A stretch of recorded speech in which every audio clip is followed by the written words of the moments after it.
اعوذ باللہ من الشیطان الرجیم بسم اللہ الرحمن الرحیم یا ایہا الذین آمنوا کتب علیکم الصیام کما کتب علی الذین من قبلکم لعلکم تتقون ایاما معدودات فمن کان منکم مریضا او علی سفر فعدۃ من ایام اخر وعلى الذين يطيقونه فدية طعام مسكين فمن تطوع خيرا فهو خير له وأن تصوموا خير لكم إن كنتم تعلمون شهر رمضان الذي أنزل فيه القرآن هدى للناس وبينات من الهدى والفرقان فمن شهد منكم الشهر فليصمه ومن كان مريضا أو على سفر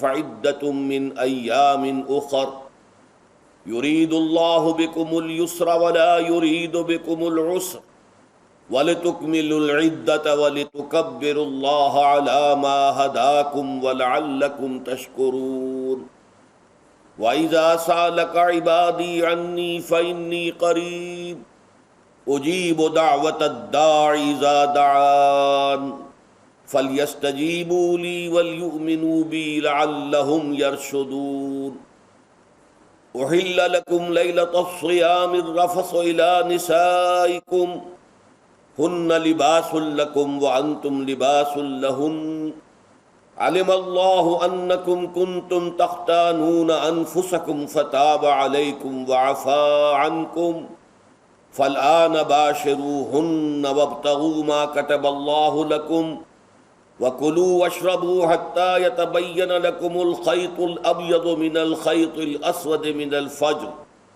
ثُمَّ أَتِمُّوا الصِّيَامَ إِلَى اللَّيْلِ وَلَا تُبَاشِرُوهُنَّ وَأَنْتُمْ عَاكِفُونَ فِي الْمَسَاجِدِ تِلْكَ حُدُودُ اللَّهِ فَلَا تَقْرَبُوهَا كَذَلِكَ يُبَيِّنُ اللَّهُ آيَاتِهِ لِلنَّاسِ لَعَلَّهُمْ يَتَّقُونَ وَلَا تَأْكُلُوا أَمْوَالَكُمْ بَيْنَكُمْ بِالْبَاطِلِ وَتُدْلُوا بِهَا إِلَى الْحُكَّامِ لِتَأْكُلُوا فَرِيقًا مِّنْ أَمْوَالِ النَّاسِ بِالْإِثْمِ وَأَنْتُمْ تَعْلَمُونَ رب اشرح لي صدري ويسر لي أمري واحلل عقدة من لساني يفقهوا قولي۔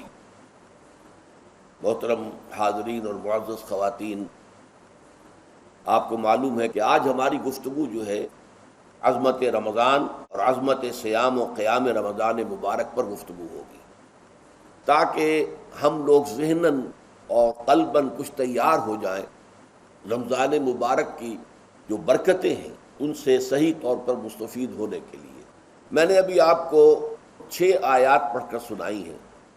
خاص طور پر جو بات نوٹ کرنے کی ہے وہ یہ ہے کہ یہ 6 آیات، ان پر سورہ بقرہ کا 23واں رکوع مشتمل ہے، اور ایک اعتبار سے یہ پورے قرآن میں منفرد ہے کہ اس میں دین اسلام کے جو 5 ارکان ہیں، آپ کو معلوم ہے ان میں کلمہ شہادت ہے، نماز ہے، روزہ ہے، زکوٰۃ ہے، حج ہے۔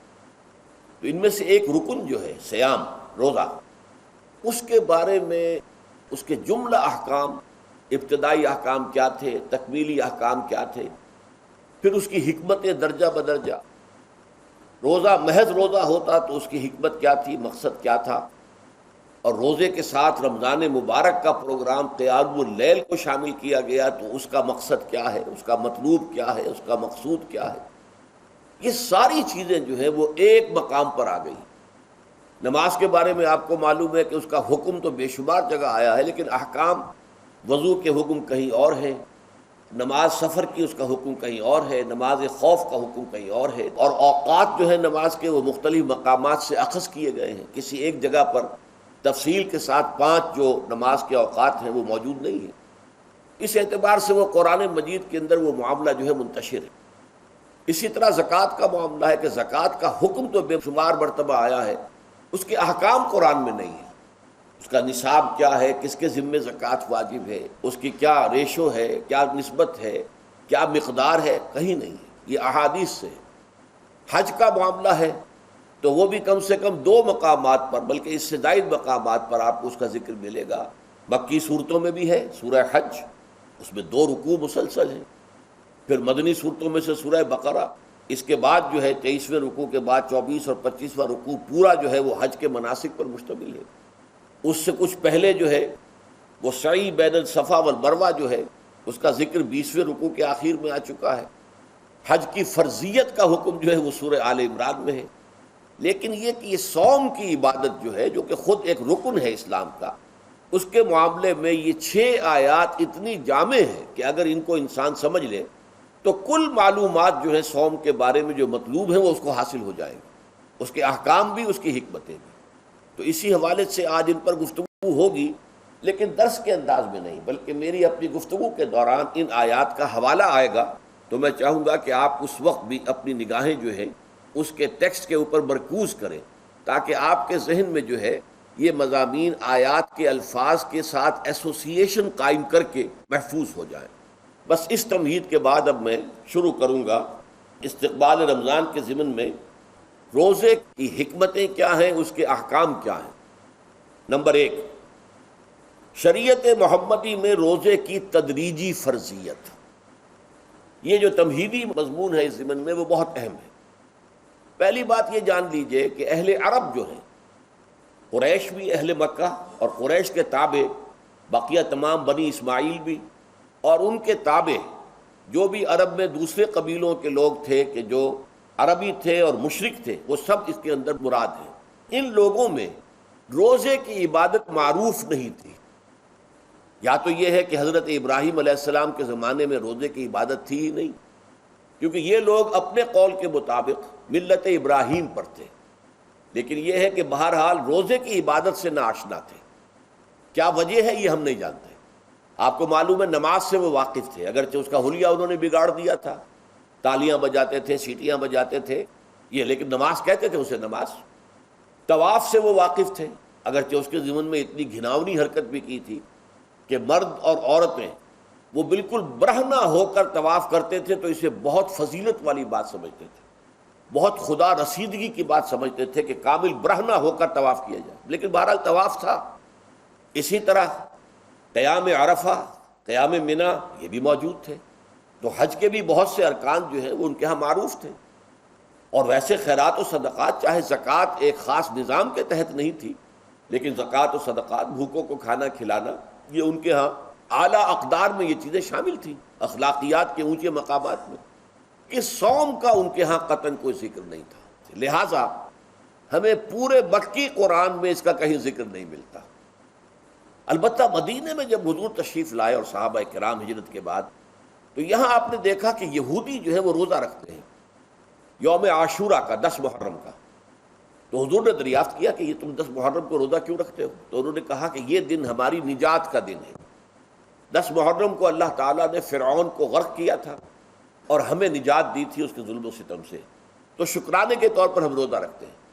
تو حضور نے فرمایا کہ موسیٰ کے تو پھر ہم تم سے زیادہ حقدار ہیں، ہم موسیٰ کو مانتے ہیں علیہ الصلاۃ والسلام، اور ان کی عزت کرتے ہیں، قدر کرتے ہیں، تو ہم بھی روزہ رکھیں گے۔ تو آپ نے صحابہ کو حکم دیا کہ عاشورہ کا روزہ رکھا کرو۔ پھر کچھ عرصے کے بعد اللہ تعالیٰ کی طرف سے حکم آ گیا، اور یہ حکم جو ہے اس رکوع کی پہلی آیت کے اندر ہے، یا ایھا الذین آمنوا کتب علیکم الصیام کما کتب علی الذین من قبلکم لعلکم تتقون۔ لیکن جیسا کہ میں بعد میں بتاؤں گا، یہ حکم صوم رمضان کا نہیں ہے، بلکہ یہ کہ اللہ کے حکم سے پہلے 3 دن کے روزے فرض کیے گئے۔ ہر مہینے کی 13ویں، 14ویں اور 15ویں تاریخ کو روزہ رکھو۔ اس میں بڑی حکمت تھی، چونکہ یہ عرب عادی نہیں تھے روزے کے، تو انہیں تدریجاً خو کر کرنا تھا۔ ظاہر بات ہے کہ 30 دن جو ہے وہ تو ایک بڑی مدت ہے، اور ظاہر بات ہے کہ مئی کا مہینہ بھی آ جائے گا، اس میں جون بھی آئے گا، جولائی بھی آئے گا، قیامت خیز مہینے آ جائیں گے، تو بڑی ہمت جواب دے جائے گی۔ تو پہلے ہر مہینے 3 روزے رکھنے کی ان کو مشق کرائی جائے تاکہ یہ عادی ہو۔ یہ 3 روزے اگر مئی میں بھی آ گئے، جون میں بھی آ گئے، تب بھی ٹھیک ہے، اس کو انسان 3 دن کی تو مشقت برداشت کر سکتا ہے۔ تو پہلے یہ کیا گیا، لیکن اس کے ضمن میں یہ حکم دے دیا گیا، اس کو کہتے ہیں وجوب علی التخییر، یہ اختیار دے دیا گیا کہ یہ 3 روزے تم پر واجب کیے جا رہے ہیں، لیکن یہ کہ اگر تم یہ روزے نہ رکھو تو تم فدیہ دے سکتے ہو ایک مسکین کو کھانا کھلانا صبح و شام. یہ ہے وجوب علی التخیر. دوسری رعایت یہ دی گئی کہ اگر کوئی شخص ان 3 تاریخوں میں بیمار ہو یا سفر پر ہو تو وہ تعداد دوسرے دنوں میں پوری کر لے. یہ ہے گویا کہ سب سے پہلا حکم جو دیا گیا ہے. اور اس کے ضمن میں اب میں چاہتا ہوں کہ آیت نمبر 2 آپ اچھی طرح پڑھ لیں، اپنا سامنے رکھیے اور اس کے حوالے سے یہ بات سمجھ لیجیے. ایام معدودات، یہ دن ہیں چند گنتی کے. مجھے حیرت ہوتی ہے کہ جدید جو مفسرین ہیں جنہوں نے اردو میں ترجمے کیے ہیں، تفسیریں کی ہیں، ان سب کے نگاہوں سے یہ بات اوجھل رہی کہ یہ در حقیقت رمضان کے روزے کا ذکر نہیں ہے، بلکہ اس ابتدائی حکم سے متعلق ہے کہ جو ہر مہینے میں 3 دن کے روزے رکھنے کا حکم حضور نے دیا تھا. اب میں پورے تیقن سے آپ سے کہہ رہا ہوں کہ یہ جو پہلی 2 آیتیں ہیں ان کا تعلق صوم رمضان سے نہیں ہے، بلکہ ان کا تعلق ہے وہ 3 دن کے. اس کی سب سے بڑی دلیل اس کے اندر موجود ہے، ایام معدودات، گنتی کے چند دن. اب 30 یا 29 دن جو ہے وہ گنتی کے چند دن نہیں ہو سکتے، وہ اچھی بڑی تعداد ہے. پھر یہ ہے کہ یہ معدودات جو ہے اس کو کہا جاتا ہے جمع قلت. یہ زیادہ سے زیادہ 9 پر اس کا اطلاق ہوتا ہے، اس وزن پر جو جمع آتی ہے. اور اس میں جو ہے خود قرآن مجید میں حج کے سلسلے میں منا کے قیام کے ضمن میں الفاظ آئے ہیں، ایام معدودات فمن تعجل فی یومین فلا اسم علیہ ومن تاخر فلا اسم علیہ.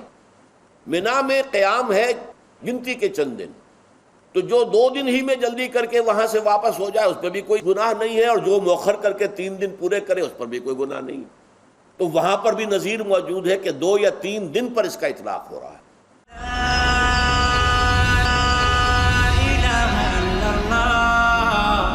تو یہاں پر ایام معدودات سے لازماً یہ مراد ہے کہ یہ 3 دن جو ہے ہر مہینے میں 13ویں 14ویں 15ویں در حقیقت اس روزے سے متعلق یہ آیت آ رہی ہے.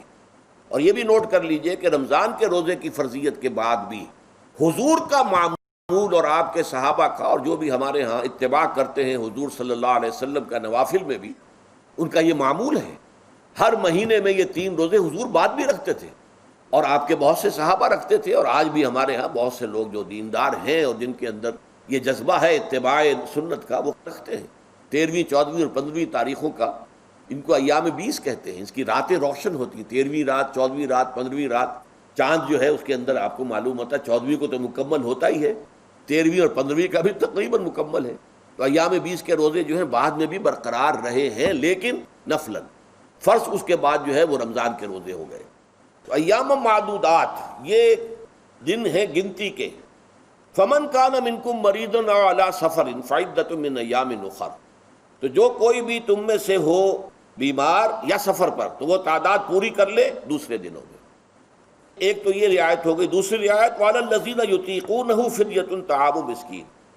اور ان لوگوں کے ذمے کے جو اس کی طاقت رکھتے ہوں، یعنی مریض بھی نہیں ہے، صحت مند ہے، روزہ رکھ سکتے ہیں، سفر بھی نہیں ہے، سفر پر نہیں ہے، مقیم ہے، روزہ رکھ سکتے ہیں، پھر بھی نہ رکھیں تو ان کے لیے بھی ایک اختیار. اسی لیے میں نے لفظ استعمال کیا تھا وجوب علی التخییر. واجب تو ہے لیکن اس میں ایک اختیار دے دیا گیا ہے. وہ اختیار کیا ہے؟ فدیۃ طعام مسکین.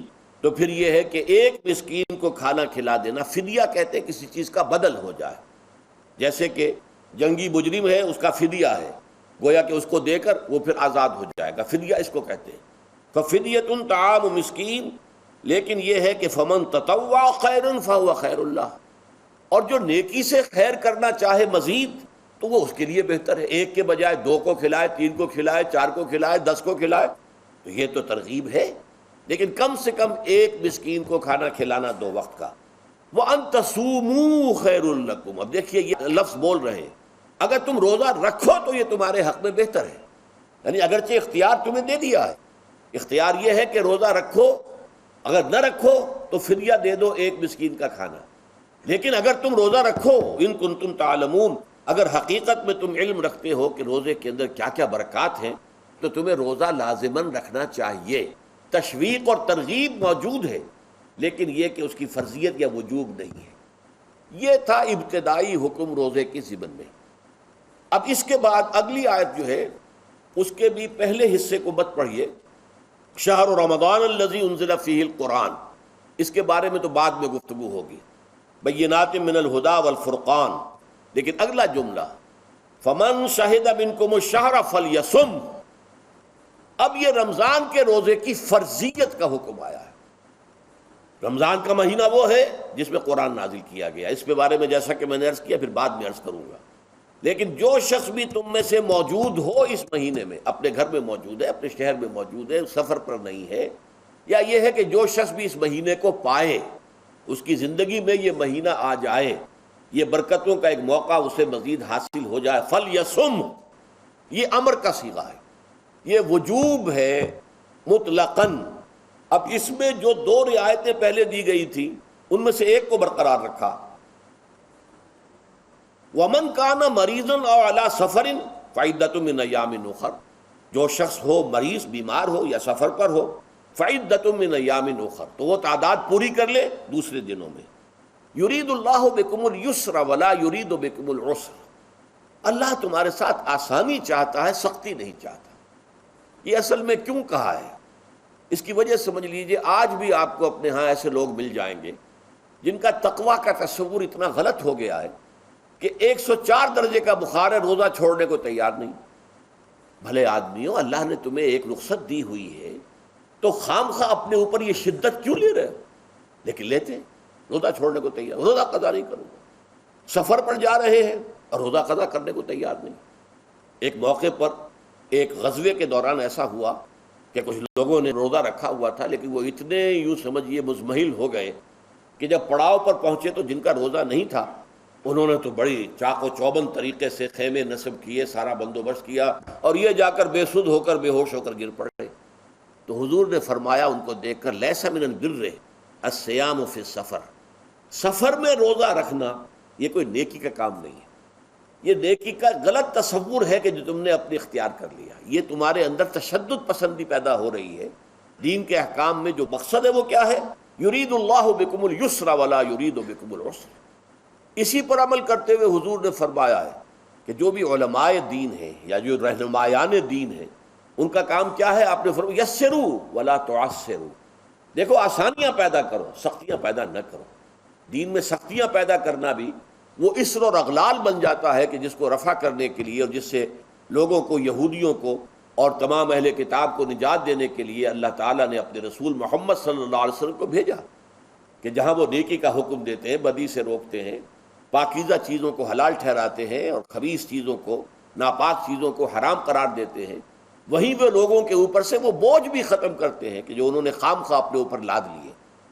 تو ان میں سے یہ بھی ہے کہ یہ نیکی کا کام نہیں ہے کہ آپ سفر میں ہیں اور روزہ رکھ رہے ہیں. یرید اللہ بکم اليسر ولا یرید بکم العسر وَلِتُكْمِلُوا الْعِدَّةَ، لیکن یہ بات واضح رہے کہ اب تمہارے لیے تعداد کو پورا کرنا لازم ہے. یہ نہیں ہے کہ آپ اس کی جگہ پر فدیہ دے دیں تو بات پوری ہو جائے گی، نہیں. روزے کی تعداد آپ کے رمضان میں 2 روزے 3 روزے چھوٹ گئے بیماری کی وجہ سے، ٹھیک ہے، لیکن دوسرے دنوں میں اس کی قضا دینی لازم ہے. وہ روزے رکھنے جو ہیں آپ پر لازم ہے، ان کا کوئی بدل جو ہے وہ فدیہ نہیں ہو سکتا. البتہ یہ نوٹ کر لیجئے، یہ حکمت نبوی ہے کہ یہاں اگرچہ وہ فدیے کا حکم جو ہے گویا کہ بظاہر قرآن مجید کے الفاظ سے محسوس ہوتا ہے کہ مطلقاً منسوخ ہو گیا، لیکن حضور نے اس کو خاص حالتوں میں باقی رکھا ہے. کوئی شخص اتنا بوڑھا ہو چکا ہے یا خاتون اتنی بوڑھی ہو چکی ہے کہ دن بھر کا فاقہ جو ہے اس میں اندیشہ ہے کہ کہیں ہلاک نہ ہو جائے. کوئی مریض ہے، مرد ہے یا عورت ہے، وہ ڈائبٹیز کی مریضہ ہے، اس کو شوگر کا مرض ہے اور وہ اس کو برداشت نہیں کر سکتی، شوگر لیول بہت نیچے ہو جائے تو موت واقع ہو سکتی. کوئی ایسا مریض ہے جس کو مرض سے شفا پانے کی اب کوئی امید ہے ہی نہیں کہ میں مرض سے شفا پا جاؤں گا یا پا جاؤں گی تو اس کے بعد میں روزہ مکمل کر دوں گی، نہیں. ایسے لوگوں کے لیے حضور نے اس رعایت کو برقرار رکھا ہے کہ ایسے لوگ اگر ایک مسکین کو کھانا کھلا دیں تو یہ فدیہ بن جائے گا. لیکن جو بھی شخص صحت مند ہو اور صحت کی توقع رکھتا ہو اور جو شخص بھی طاقت رکھتا ہو روزے کا قضا کر دینے کا، اس کے لیے لازم ہے کہ روزوں کی قضا کرے. وَلِتُكْمِلُوا الْعِدَّةَ وَلِتُكَبِّرُوا اللَّهَ عَلَى مَا هَدَاكُمْ، اور تاکہ تم اللہ کی کبریائی کا اعلان کرو اس چیز پر کہ جو اس نے تمہیں ہدایت عطا فرمائی. اب اس کا ایک تو ظاہر ہے کہ جب روزے ختم ہوتے ہیں عید الفطر میں، تکبیر اضافی تکبیرات کے ساتھ 2 رکعتیں ہیں، جو ہم ادا کرتے ہیں. اور یہ کہ جاتے ہوئے اور آتے ہوئے عید کے لیے آپ جا رہے ہیں تو تکبیرات پڑھتے ہوئے جائیے، واپس آ رہے ہیں تکبیر پڑھتے ہوئے آئیے. اور یہ بھی کہ جاتے ہوئے راستہ کوئی اور، آتے ہوئے راستہ کوئی اور اختیار کیجئے، تاکہ پورا شہر پوری بستی جو ہے تکبیر کی آواز سے گونج جائے. یہ ظاہر ہے. باطن اس کا کیا ہوگا؟ اللہ کی کبریائی کا اعلان کرو، اللہ کی کبریائی کو نافذ کرنے کی کوشش کرو. جب اللہ نے تمہیں ہدایت دے دی ہے، تمہیں اپنے دین حق سے نواز دیا ہے، اب تمہارا فرض ہے کہ اس کو قائم کرو، اس کے لیے جد و جہد کرو، اس کے لیے تن من دھن لگاؤ، اس کے لیے جان اور مال سے جہاد کرو. وَلِتُكَبِّرُوا اللَّهَ عَلَى مَا هَدَاكُمْ وَلَعَلَّكُمْ تَشْكُرُونَ، اور تاکہ تم واقعتاً شکر کرو. اس پر بھی گفتگو بعد میں ہوگی. یہ حکمت صوم کے حوالے سے ہے یہ لفظ. اس کے بعد جو ہے ایک آیت چھوڑ کر پھر اگلی 5ویں آیت پڑھیے. یہ ہے تکمیلی احکام. ابتدائی احکام آ گئے. نمبر 2 میں صوم رمضان کا حکم آ گیا. نمبر 3 پر ہوا کیا تھا کہ جب روزوں کا حکم دیا گیا تو چونکہ مثال آپ نے رکھی تھی یہود کی کہ یہود جو ہے عاشورہ کا روزہ رکھتے ہیں تو ہم بھی کیوں نہ رکھیں، مسلمانوں تم بھی رکھو. اس سے گمان یہ کیا گیا کہ جو احکام یہود کی شریعت میں ہیں روزے کے، شاید وہی ہماری شریعت میں بھی ہے. اور ان کی شریعت میں یہ تھا کہ رات کو سو گئے تو روزہ شروع ہو گیا، اور وہ روزہ اب نہ کوئی سحری ہے نہ رات میں کے دوران کوئی میاں اور بیوی جو ہے وہ ہم بستری کر سکتے ہیں، بلکہ یہ کہ وہ روزہ صبح سے لے کر پھر جب رات کے بعد صبح آئے گی، صبح سے پھر دوپہر اور شام اور غروب آفتاب پر جا کر روزہ ختم ہوگا. گویا کہ کم و بیش 20 گھنٹے کا روزہ یا 21 گھنٹے کا روزہ، کیونکہ اگر غروب آفتاب کے 3 گھنٹے کے بعد آدمی سو گیا تو وہاں سے جو روزہ شروع ہوا ہے تو غروب آفتاب پر اگلے روز جو ہے وہ ختم ہوگا، تو ہو جائے گا 20-21 گھنٹے کا روزہ. یہ روزے کا حکم لوگوں نے سمجھا، اس کی صراحت کوئی نہیں تھی. لیکن لوگ جو ہے چونکہ صراحت منفی بھی نہیں تھی مثبت بھی نہیں تھی، لہذا وہ رات کے وقت میں جب دن ہوتے تھے روزوں کے، ان کی راتوں میں وہ اپنی جو بھی ایک طبعی ضرورت ہے جو ہم بستری ہے میاں اور بیوی کی، شوہر اور بیوی کی، وہ کر گزرتے تھے. جذبات کے اندر جو بھی اس وقت ان کی احتیاج ہوئی، دل میں کھٹک رہتی تھی کہ پتہ نہیں ہم نے یہ صحیح کام کیا نہیں کیا، غلط کیا. تو اس سے یہ کہ ظاہر بات ہے کہ پھر قرآن مجید اسے قرار دے رہا ہے اپنے آپ سے خیانت کرنا. جب انسان اپنے ضمیر کے خلاف کوئی بات کر رہا ہو تو چاہے وہ بات صحیح ہے لیکن وہ اسے گناہ سمجھ کے کر رہا ہے تو اس نے تو گناہ کیا. وہ اپنے آپ سے تو خیانت کر رہا ہے. ایک شخص ہے وہ بکری کا گوشت کھا رہا ہے لیکن سمجھتا یہ کہ یہ سور کا گوشت ہے، اس نے تو سور ہی کا کھایا نا، اس نے بکری کا تو نہیں کھایا، لیکن اس نے سمجھا یہ کہ یہ سور کا گوشت اور کھا رہا ہے. تو اس حوالے سے ایک دغدغہ سا دل میں رہتا تھا، پریشانی. تو اب جو یہ 5ویں آیت ہے، طویل ترین آیت ہے اس سلسلے کی، اس میں روزے کے تکمیلی احکام آ گئے جو ابدی ہیں، آج تک قائم ہیں اور قیامت تک قائم رہیں گے. فرمایا احل لکم لیلۃ الصیام الرفث الی نسائکم، اے مسلمانوں روزے کی راتوں میں تمہارے لیے حلال کر دیا گیا ہے اپنی بیویوں سے اپنی خواہش کا پورا کرنا. رفث الی نسائکم ہن لباس لکم وانتم لباس لہن، وہ تمہارے لیے بمنزلہ لباس ہیں. جیسے لباس کے اور انسان کے بدن کے درمیان کوئی حجاب نہیں ہوتا، ایسے ہی شوہر اور بیوی کے درمیان بھی کوئی حجاب نہیں رہتا. ہن لباس لکم وانتم لباس لہن.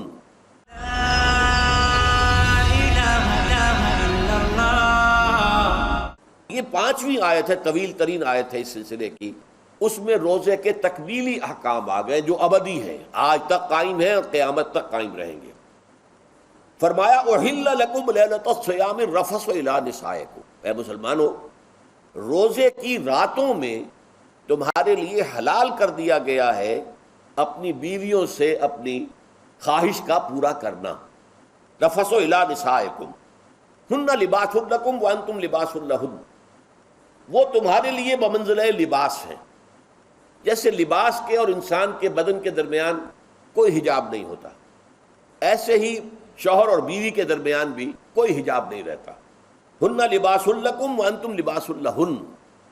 اور ویسے بھی ایک معنی میں کہ جیسے لباس آپ کو گرمی کی شدت سے بچاتا ہے، ورنہ ہو سکتا ہے کہ تیز دھوپ جو ہے جو عرب میں ہوتی تھی وہ تو آپ کی کھالوں کو جلا دے، تو یہ حفاظت کا ایک ذریعہ بھی ہے.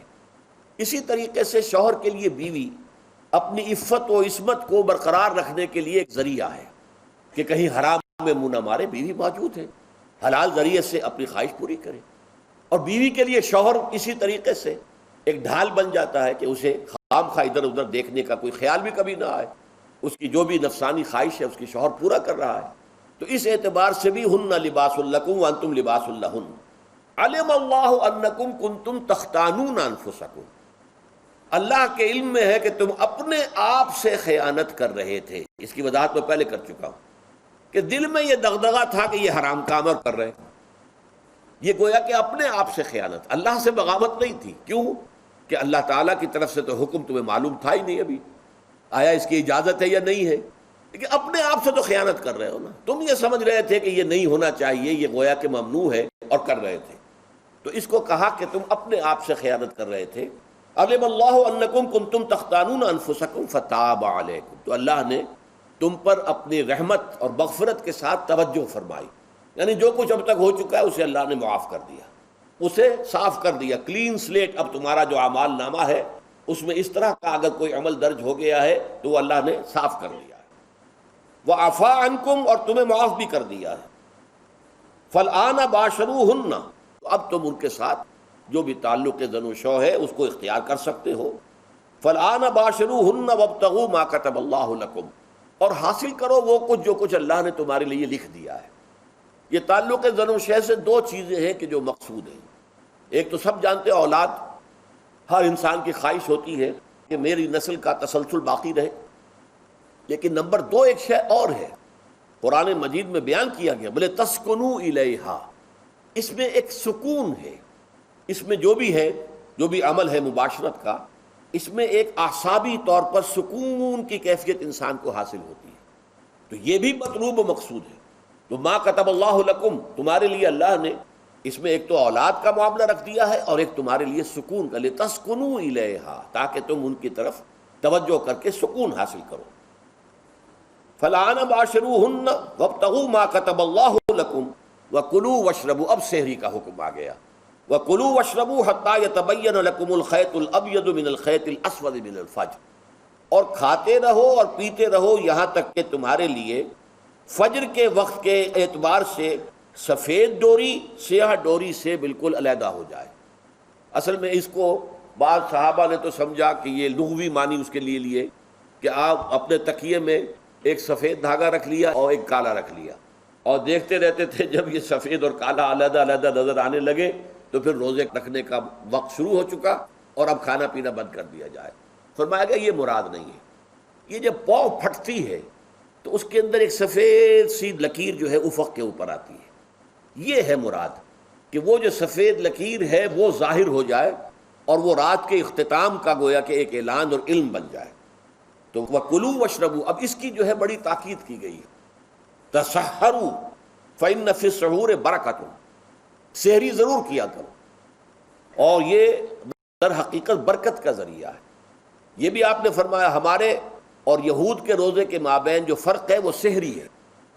یہ سحری، چونکہ روزہ جو ہے وہ فجر سے لے کر اور غروب آفتاب تک ہے، طلوع آفتاب سے نہیں، فجر سے، جبکہ وہ سپیدہ سحر جس کو ہم کہتے ہیں نمودار ہو جائے. طلوع آفتاب کو ابھی 1.5 گھنٹے بعد ہوگا کہیں جا کے، لیکن اس وقت جو ہے روزہ شروع، غروب آفتاب پر ختم. اس حوالے سے اس سے پہلے کھانا پینا، اور اس میں بھی فرمایا گیا کہ بعض لوگ بہت زیادہ احتیاط کرتے ہیں، وہ صحیح نہیں ہے. اس لیے کہ فجر کے لیے اذان جب دیتے تھے تو اس میں بعض حضرات ذرا جلدی کرتے تھے. حضور نے فرمایا کہ نہیں، دیکھو یہ ذرا جلدی کر دیتے ہیں، اگر تم میں سے کسی کے ہاتھ میں پیالہ ہے، ابھی وہ کچھ کھا رہا ہے، اذان ہو گئی ہے، تو وہ اپنا پیالہ پورا کر لے. اس میں بھی تشدد کی ضرورت نہیں، جیسے کہ اس سے پہلے ہم پڑھ چکے یسروا ولا تعسروا یرید اللہ بکم اليسر ولا یرید بکم العسر، اللہ تمہارے ساتھ آسانی چاہتا ہے، سختی نہیں چاہتا. تو اسی طرح فرمایا وَكُلُوا وَاشْرَبُوا حَتَّى يَتَبَيَّنَ لَكُمُ الْخَيْطُ الْأَبْيَضُ مِنَ الْخَيْطِ الْأَسْوَدِ مِنَ الْفَجْرِ ثُمَّ أَتِمُّوا الصِّيَامَ إِلَى اللَّيْلِ، پھر اب روزے کو پورا کرو رات تک.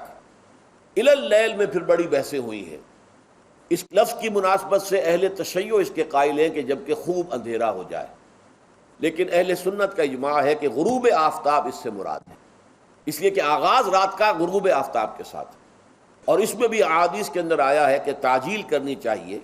بعض لوگ وہی جو میں نے عرض کیا کہ تقویٰ کے تحت جو ہے، جیسے کہ سفر میں بھی روزے رکھتے ہیں یا 104 بخار کے درجے میں بھی وہ روزہ قضا کرنے کو تیار نہیں ہوتے، ایسے ہی وہ تاخیر کرتے ہیں اپنے تقوی کے حساب سے، کہیں ایسا نہ ہو، کوئی غلطی نہ ہو جائے، کہیں یہ نہ ہو جائے، کہیں وہ نہ ہو جائے، تو پھر اس کے اندر وہ افطار میں، تو آپ نے فرمایا کہ قوم جو ہے اسی وقت صحیح رہے گی جب کہ وہ افطار میں عجلت سے کام لے، یعنی سحری کے اندر بہت زیادہ جلدی کرنے کی ضرورت نہیں، اگر اذان ہو رہی ہے اس کے دوران بھی اگر کچھ کھا پی رہے ہو تو کھا پی لو، مکمل کر لو۔ اسی طریقے سے افطار کے اندر جو ہے وہ تاخیر کرنے کی ضرورت نہیں، سورج کے غروب کے ساتھ افطار کر لو۔ وَلَا تُبَاشِرُوهُنَّ وَأَنْتُمْ عَاكِفُونَ فِي الْمَسَاجِدِ، ہاں اپنی بیویوں سے تم مباشرت نہ کرو، تعلق زن و شو قائم نہ کرو جبکہ تم مسجدوں کے اندر معتکف ہو۔ یہ اعتکاف کا ذکر ہو گیا۔ رمضان کے آخری عشرے میں یہ اعتکاف جو مسنون ہے کہ 21ویں شب سے شروع ہو جائے گا، یعنی 20واں روزہ ختم ہوا اس کے ساتھ یہ اعتکاف شروع ہو گیا، اور پھر اعتکاف مسنون جو ہے وہ جب تک کہ چاند نظر نہ آ جائے شوال کا، عید کا، اس وقت تک یہ اعتکاف جاری رہے گا۔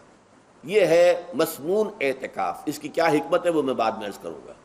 تو یہ حکمت جو ہے اس کے حوالے سے گفتگو بعد میں ہو جائے گی، لیکن یہاں یہ بتا دیا گیا کہ یہ جو رمضان کی 20 راتوں میں اجازت دی گئی ہے اپنی بیویوں کے ساتھ ہم بستری کی، وہ اس معتکف کے لیے نہیں ہے جو مسجد میں معتکف ہے، تو ہاں اس کی اہلیہ آ سکتی ہے وہاں ملاقات کے لیے، مشورہ کوئی کرنا ہے بہت ضروری ہے، آ جائے، ملاقات ہو سکتی ہے، لیکن یہ کہ مباشرت نہیں ہو سکتی، وہ حرام ہے۔ فرمایا وَلَا تُبَاشِرُوهُنَّ وَأَنْتُمْ عَاكِفُونَ فِي الْمَسَاجِدِ تِلْكَ حُدُودُ اللَّهِ، یہ اللہ کی حدود ہیں، شریعت اسلامی کی یہ حدود ہیں، فَلَا تَقْرَبُوهَا، تو ان کے قریب تک مت جاؤ۔ قرآن مجید میں سے جاؤ، قرآن مجید میں اس اعتبار سے دو انداز تعبیر ہے کہ اللہ کی حدود ہے فَلَا تَعْتَدُوهَا، یہ اللہ کی حدود ہے، ان سے تجاوز نہ کرو، اس حد کو پھلانگ نہ جاؤ، اس حد سے آگے نہ گزر جاؤ۔ یہاں ہے تقربوها، اللہ تعالیٰ کی حدود کے قریب تک نہ جاؤ۔ اس کی وجہ ایک حدیث میں بیان کر دی گئی ہے کہ جیسے ہر بادشاہ کی ایک چراگاہ ہوتی ہے، وہ صرف شاہی جو بھی جانور ہیں ان کے، یا گھوڑے ہیں یا کوئی اور ہیں، ان کے چرنے کے لیے ہے، وہاں پہ کوئی رعایت کا کوئی آدمی اپنی بھیڑ بکریاں وغیرہ نہیں لے جا سکتا، وہ حما کہلاتا تھا کہ یہ شاہ کے لیے مخصوص ہے، لکل ملک حمن وحم اللہ محارمہ، اللہ بھی بادشاہ ہے کائنات کا، ارض و سما کا، اس نے بھی جن چیزوں کو حرام کر دیا ہے وہ حما ہے، اس میں داخل نہیں ہونا تمہیں۔ تو فرمایا کہ جو چرواہا اپنی بھیڑوں کو بالکل اس کی آخری حد تک لے جائے گا تو اندیشہ ہے کہ کوئی بھیڑ کوئی بکری چھلانگ لگائے اور اس چراگاہ میں داخل ہو جائے، اس لیے کیپ ایٹ اے ڈسٹینس، ایک فاصلے پر رہو۔ احتیاط کا تقاضا یہ ہے کہ اس آخری حد کے قریب نہ جاؤ، فلا تقربوها، اس کے قریب نہ جاؤ۔ ان حدود کی تو سختی کے ساتھ پابندی کرنی ہے۔ ان کے لیے یہ ہے کہ ان کو نہ صرف یہ کہ ان سے تجاوز نہیں کرنا، بلکہ ان سے ذرا کچھ فاصلے ہی پر اپنے آپ کو رکھنا ہے۔ کذالک یبین اللہ آیاتہ للناس، اسی طریقے سے اللہ تعالیٰ واضح کرتا ہے اپنی آیات کو لوگوں کے لیے، وَلَعَلَّهُمْ يَتَّقُونَ، اور تاکہ وہ پھر تقویٰ کریں، بچیں۔ جب احکام معلوم ہو گئے اب بچنا آسان ہے، جب احکام معلوم نہیں تو اندیشہ ہے کہ کہیں کسی حرام کے اندر جو ہے وہ ملوث ہو جائے۔ جیسے کہ ایک حدیث میں آتا ہے کہ الحلال بین والحرام بین وبینہما مشتبہات، حلال کیا ہے یہ بھی واضح ہے، حرام کیا ہے یہ بھی واضح ہے، البتہ ان دونوں کے مابین کچھ چیزیں ہوتی ہیں متشابہات، پتہ نہیں حلال ہے کہ حرام ہے، تو تم بچو، ان چیزوں سے بھی بچو، اس لیے کہ اس کے اندر حرام ہونے کا اندیشہ ہے نا، لہذا ان سے بھی بچو۔ جو صریحاً حلال ہے اسی پر اکتفا کرو، جن کے بارے میں تعین نہیں ہو پا رہا ہے کہ وہ حلال ہیں، البتہ یہ بھی ثابت نہیں ہو رہا ہے کہ وہ حرام ہیں، یہ تقویٰ کا تقاضا ہے۔ اگرچہ قانونی اعتبار سے یہ کہا جائے گا کہ وہ مباح ہے، جس شے کی حرمت کا ثبوت ہمیں کتاب اللہ اور سنت رسول سے نہ ملے وہ مباح ہے، لیکن یہ ہے کہ تقویٰ کا تقاضا یہ ہے، قانون کا تقاضا یہ کہ مباح کو آپ اختیار کریں گے تو آپ پر گرفت نہیں ہوگی، اس لیے کہ اس کی حرمت ثابت نہیں ہے، لیکن تقویٰ کا تقاضا یہ ہے کہ آپ صرف اس شے پر اکتفا کریں کہ جس کے حلال ہونے کے لیے ثبوت اور دلیل موجود ہے۔ تو یہ ہے کہ تلک حدود اللہ فلا تقربوها کذالک یبین اللہ آیاتہ للناس لعلہم یتقون۔ یہ احکام ہے تکمیلی روزے کے، جس کے ضمن میں نے کچھ احادیث نبویہ کے حوالے سے بھی ان کی مزید وضاحت کر دی۔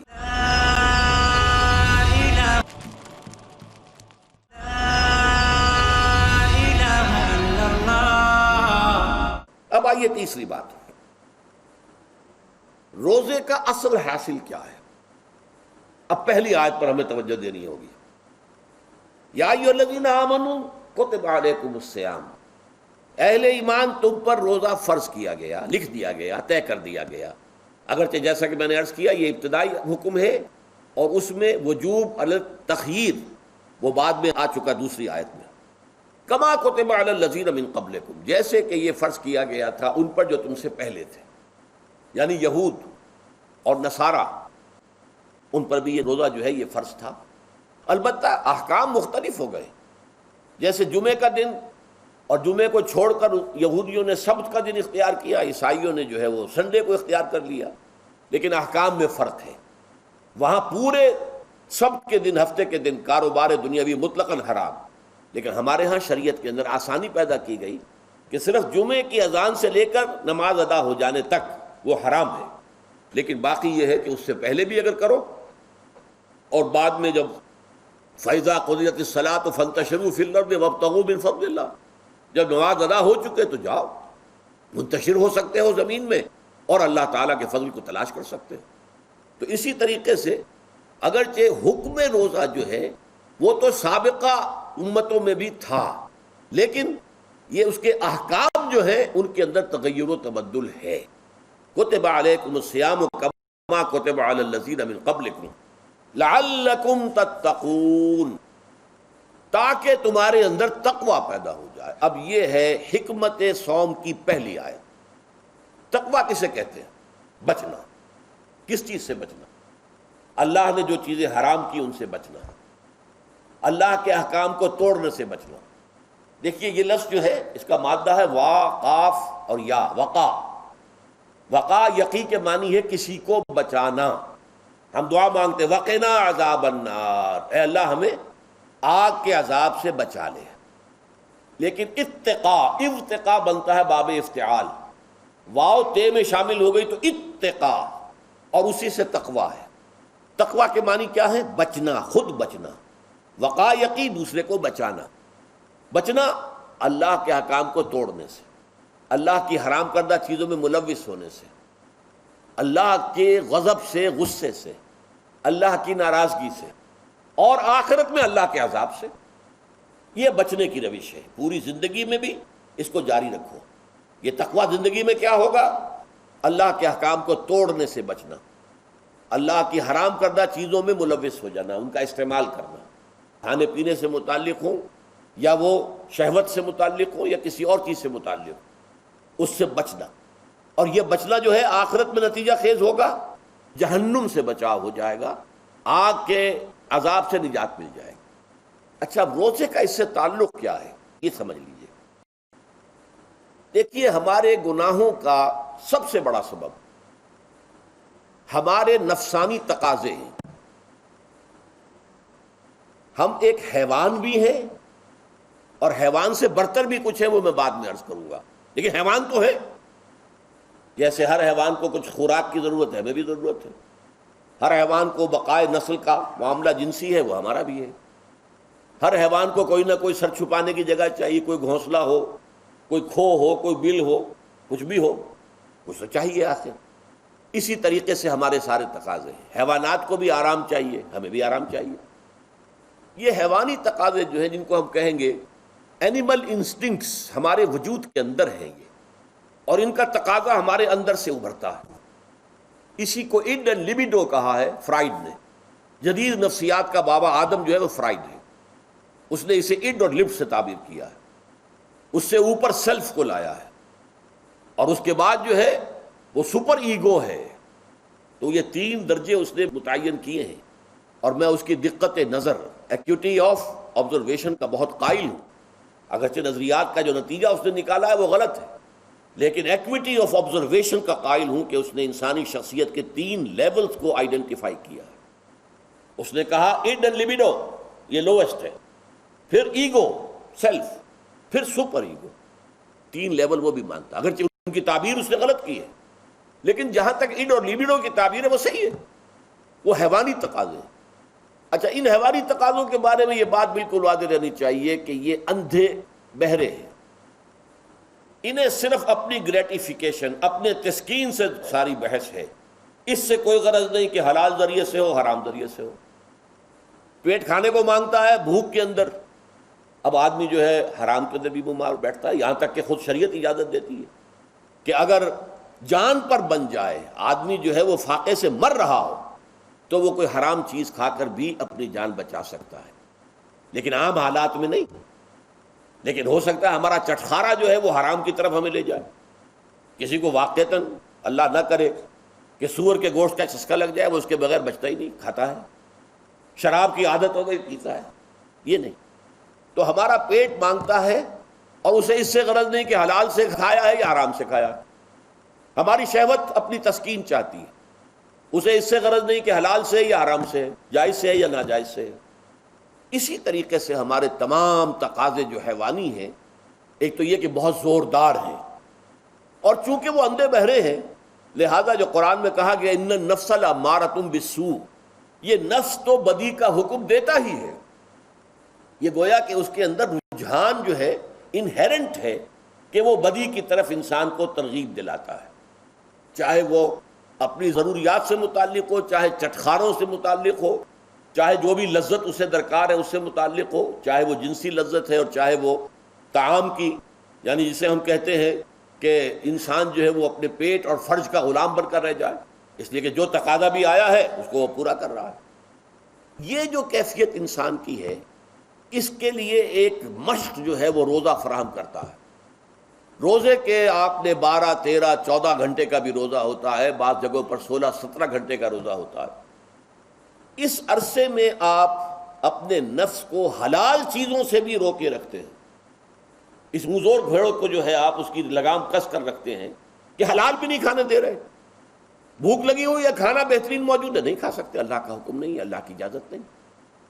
شدید پیاس ہے، بہترین مشروبات فریج میں رکھی ہوئی ہے، نہیں کھا سکتے، نہیں پی سکتے، جائز نہیں ہے، حالانکہ حلال ہے، حرام نہیں ہے، بیوی موجود ہے، لیکن نہیں، آپ اپنی شہوت جو ہے وہ اس سے پوری نہیں کر سکتے۔ یہ پابندیاں نفس کے اوپر لگانا یہ ایک مشق ہے، یہ ایک ریاضت ہے۔ اس ریاضت کا حاصل یہ ہونا چاہیے کہ انسان بقیہ 11 مہینوں میں اپنے آپ کو حرام سے تو بچائے نا۔